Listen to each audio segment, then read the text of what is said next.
কার্তিক মাস যখন পালন করছিলাম তখন তো সব কিছু নিরামিষভাবে খেতে হয়েছিল।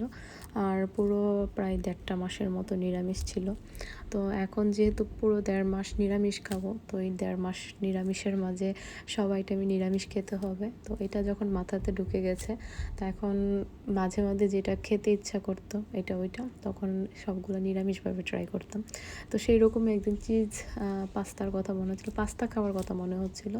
তো ভাবলাম যে এটা চিজ দিয়ে একটু রান্না করি, দেখি কেমন লাগে। তো সেই রকমভাবেই এটা ফোড়ন দিয়েছিলাম মনে হয় কালো জিরে দিয়ে, একটু শুকনো মরিচ তেজপাতা এরকম দিয়ে, তারপর এটাকে ভালোভাবে কুক করে রান্না করেছিলাম। কিন্তু আসলে খাওয়ার পরে মনে হচ্ছে যে হ্যাঁ, নিরামিষ পাস্তা তো খারাপ না, এটা তো ভালোই লাগতেছে আসলে। তো আসলে নিরামিষ দিনে যখন মনে হয় যে না, খাবার কি খাবো বা কি খাওয়া যেতে পারে, এটা আমরা আসলেই কিন্তু ভাবি বা একটা সংকোচে ভুগি যে পুরো একটা মাস কিভাবে পালন করব, কিভাবে কি খাবো।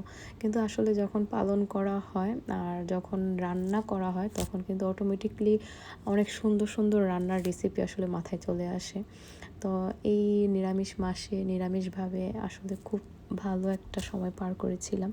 তো আজকে ভিডিওটাই দেখছিলাম আর ভাবলাম যে আজকে তোমাদের সাথে সেটা শেয়ার করি। এই